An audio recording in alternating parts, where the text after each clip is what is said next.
MeccaBingo.com, proud sponsor of Loose Women.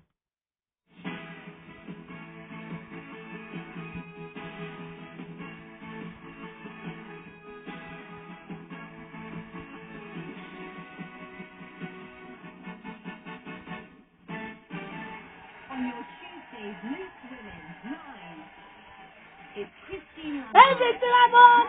Hey, John Owen! Linda Hey, Russell, Miss Watson! and Gloria Hunter. Hey, Joy Husband! Hello, good afternoon, and welcome to your Tuesday Loose Women. Coming up, desperate times for Corey's Gemma. We're asking if you can ever feel sympathy for shoplifters, and how do we stem the rise? And was Marilyn Monroe murdered? We are joined by a Hollywood historian who cuts through the conspiracies and gives us her verdict. Also, she was one of the stars of the last series of The Traitors. Charlotte Tilson joins us to talk about her miracle pregnancy and the chance encounter that led to her joy. First day, though, Novak Djokovic wasn't happy at Wimbledon last night, responding to what he thought were boos from the crowd, despite, of course, winning. Talking to journalists after the match, he said, "To all the fans who have respect and stayed here tonight, thank you from the bottom of my heart. I appreciate it. To all the people that have chosen to disrespect the player, in this case, me, good night." I'll explain why I did that in a second. I know you were cheering for Roone, but that's an excuse to also boo. I have been on the tour for more than 20 years. I know all the tricks. I focus on the respectful people that pay for the ticket and love tennis and appreciate the players. I played in much more hostile environments. Trust me, you guys can't touch me.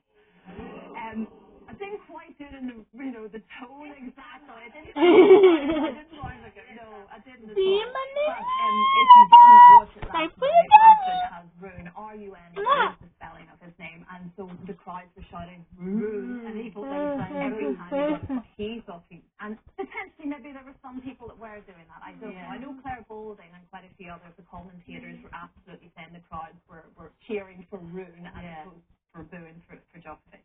But it clearly rattled him, is my point. And he called it out. Was he right to do so, Gloria? On that occasion, I think he was. I mean, I'm a great tennis fan. I've loved it ever since I was a child, really. And I like watching Djokovic. I know some people say Marmite thing, love or hate. I like watching him. And I am very irritated at times when I'm watching the screen about all that heckling and calling. I mean, I understand that people want to cheer as a fan, they want to cheer their tennis player, the one that they like.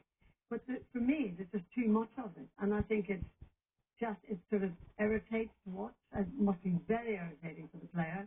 And sometimes, only me saying this, but sometimes even at the beginning or when people are going to serve, I don't think the umpire says, quiet please. I used to hear always, quiet please. Yeah. They don't do that anymore. And they're sort of chatting and talking and screaming and shouting right up to the guy or the girl serve. And so therefore, I think he was in his own right to do that because it must be very distracting. And yes, he would know that some people love him, some people hate him. But it did sound a bit like boom. So I understand it.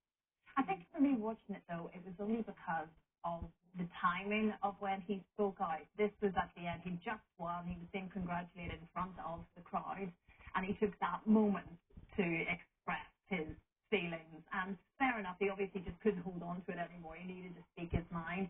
I think it almost so took away from the moment. He'd just won. It was an incredible game. He'd won. And here we are talking about what he had to say. But there would have been lots of other interviews afterwards. You could have maybe brought it up. Yeah, but I think maybe by that time he'll have gone, it doesn't matter. But at that moment he did, and it probably did through the whole match, And I don't think we should have to hold in that anger. We're always told to let our feelings out, and it's not good to hold things in. And it obviously wound him up, and I think he couldn't have done it if he'd have lost, because he'd have looked like a sore loser.